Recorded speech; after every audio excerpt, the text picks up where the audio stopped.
So, last week I released a video on how to set up your Nitrado server, and it kind of released a storm in my inbox. I couldn't find a video clip of what that looked like, so I'll let this suffice and your imagination can fill in the rest. A lot of people were asking similar questions, and so I'm going to do my best to answer your frequently asked questions in this video.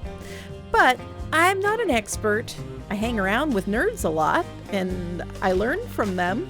And I've had my own servers for several years now. And I have a lot of friends who've had their own servers for several years now. So I'm going to do my best to answer your questions. But if your question isn't answered, or if you try something and it doesn't work, if something is unclear, please just ask for clarification, or you can join my Discord. I've recently set up a whole section on the Discord just for people who run their own private servers to be able to get on there, and I've got troubleshooting tips. I've got my copy-paste server configuration codes that I explained how to use in the last video. Those are in there for you to download.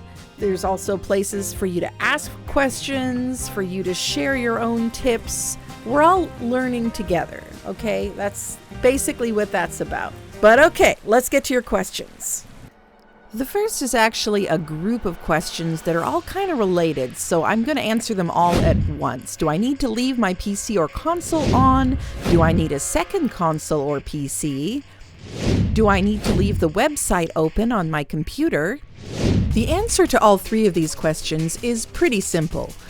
No, no, and no. Let me explain what I mean.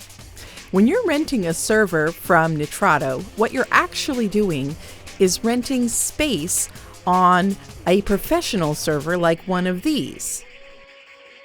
Or like the ones you see in the movies. You would not believe how many movies there are with scenes that take place in server farms.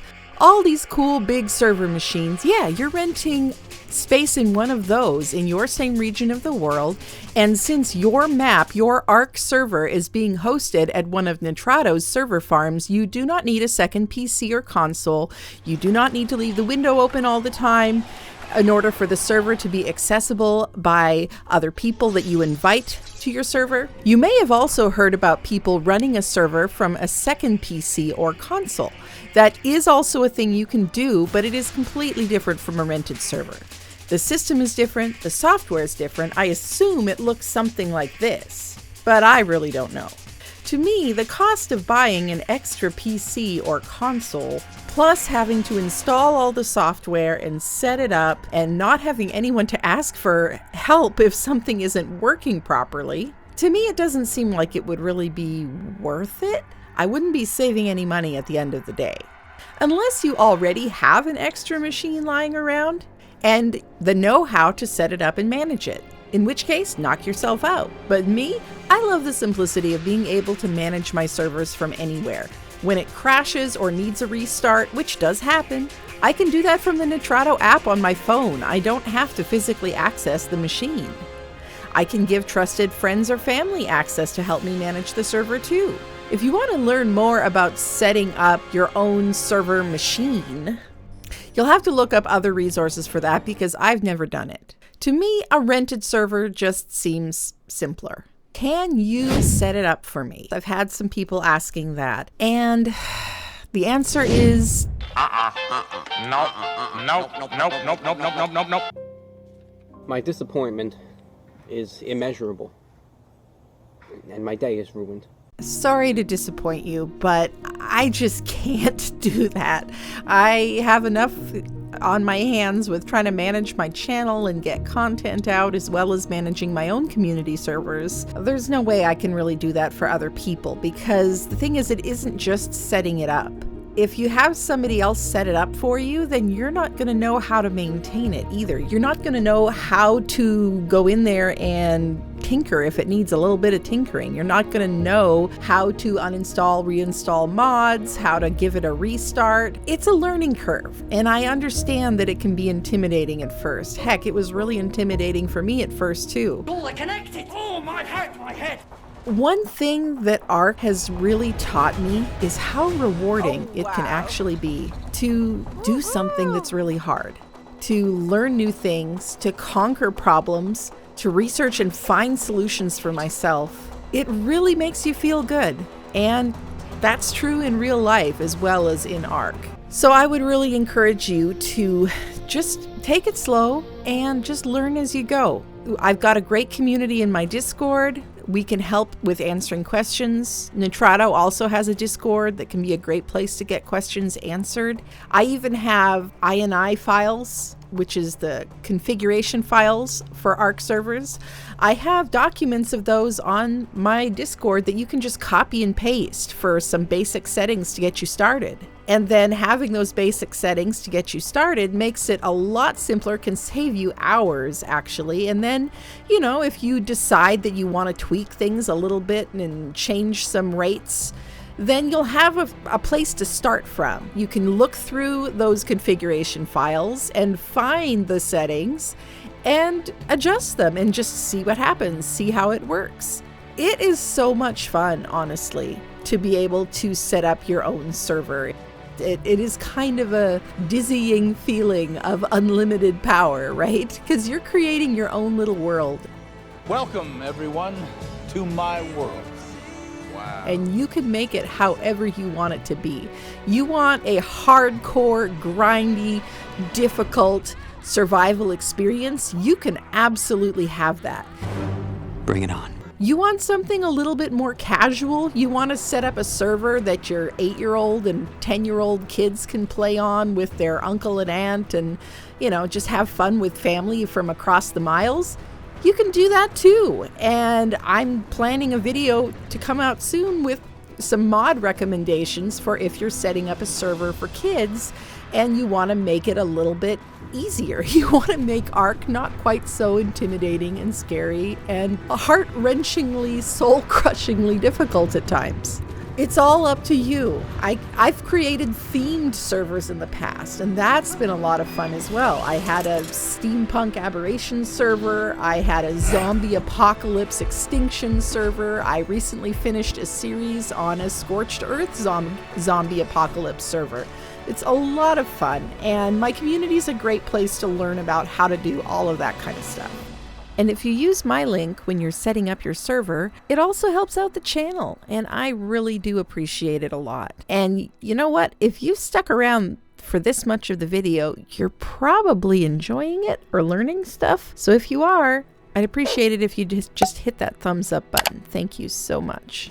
How do I rent a server for Xbox or PS5? And a related question, how do I set up a crossplay server? So the answer is, since ARC Ascended is now a crossplay game, you won't get the option to rent an Xbox or PS5 server like you did in ARC Survival Evolved if you experienced renting a server in that game. Instead, you just rent a generic server through Nitrado, and then after you've rented the server, in the settings, you can choose which platforms your server will be for. You could choose any combination thereof. It is up to you, and you can also change it at any time.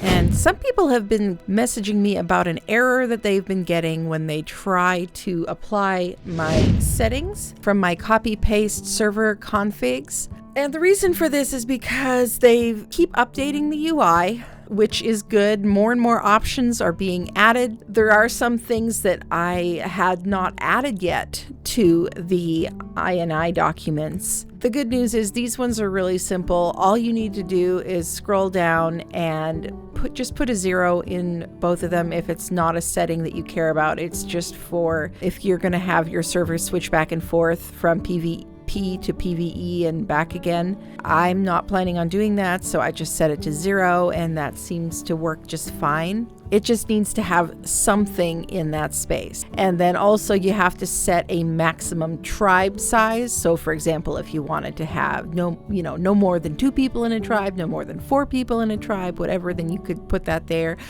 I don't really want to limit tribe size, and so I just put the number of people that is the max for the server, which it's a 20-person server, so I just put 20 people in a tribe, and that worked just fine. No, I know exactly what I'm doing. and then you just hit save and turn your server back on. Just make sure to turn the server off before you start tinkering with things, and then hit save changes once you are finished, and then you can start the server back up again. I'm not sure why, but they have like a double confirmation thing. So there's a little bit of a delay. Just wait for that to pop up and make sure to click, yes, I really do want to start up my server. Are you sure? I'm positive. How could you be so sure?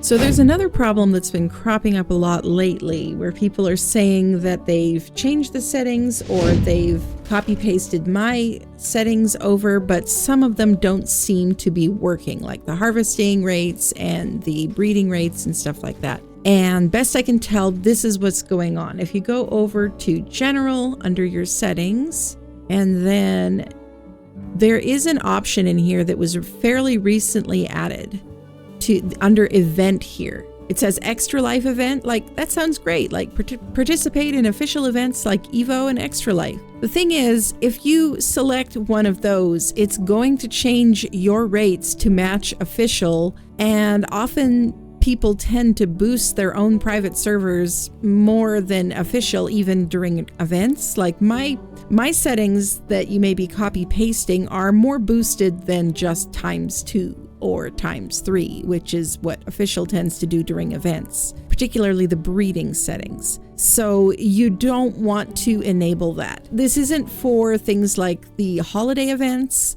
like Winter Wonderland and Turkey Trials, stuff like that. Those are enabled under mods. Those are different. This is just for the event rates.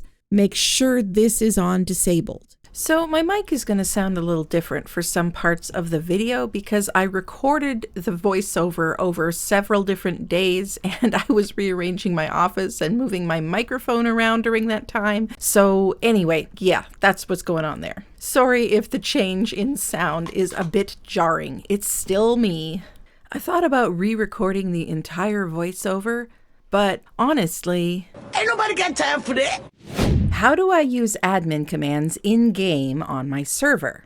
In order to be able to use admin commands, there is another command you have to use first. Enable cheats, and then you have to enter your admin password that you set up when you set up the server. I've used 123 as an example admin password.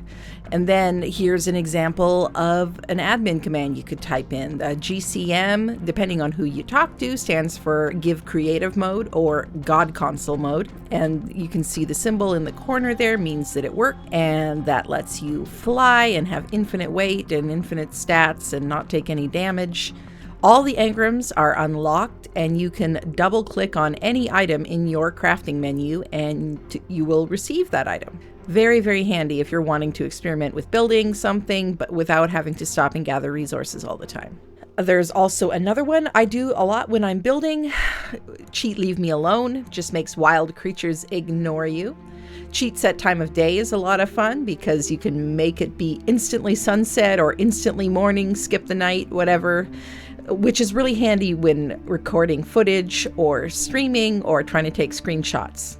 A few people have asked how to set up an autopay for your server so that it doesn't sneak up on you, it doesn't run out of time and end up deleting or whatever.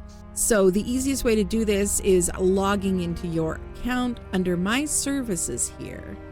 I'm here in my main account page. It'll list your servers. If you just click over here under Enable, then it'll bring you to a thing here where you can set up an automatic extension for a subscription for your server so that you don't have to try to remember to pay for it every month. You can enable it or disable it. You can make it so that it renews every 3 months, once a year. 30 days is probably the most common option, but of course you do save a little bit of money if you do 90 days at a time. And then a couple of related questions we've gotten is how many people can use my server at once and how can people find my server? So if you rent a 20-person server, you can have up to 20 people on the server. And at this time, because ASA is so very resource intensive, They're not renting servers that are smaller than 20 slots because apparently it requires that much resources in order to run the game on a server. And then for how will people find my server? Well, good thing it is not as complicated as this. It is not an impossible mission. To find your server, you just have to go into the list of unofficial servers and search for it. That's pretty much it. You just have to search for your server's unique name, whatever name that you gave it. And if your server is password protected, make sure that show password protected is checked. If you would like to come and play on my servers, they are open to all channel members at all of the different levels. I've had some people ask if I work for the company that made Ark or if I work for Nitrado. I would like to clarify, I am not a wildcard employee. I do not work for the company that made Ark. I am also not a Nitrado employee. I'm not actually anybody's employee. I am self-employed. I am a Nitrado sponsored partner. What that means is that they've given me a special link in the description and pinned in the comments that if people click on that link and then rent a server, they give me a little piece of that. That's how that supports the channel. So yeah, it's awesome if you're going to rent a server, if you use my link, doesn't cost you any extra, and it helps support the channel. If you have watched this all the way to the end, please leave a world emoji down in the comments. Have a great rest of your day. Bye-bye for now.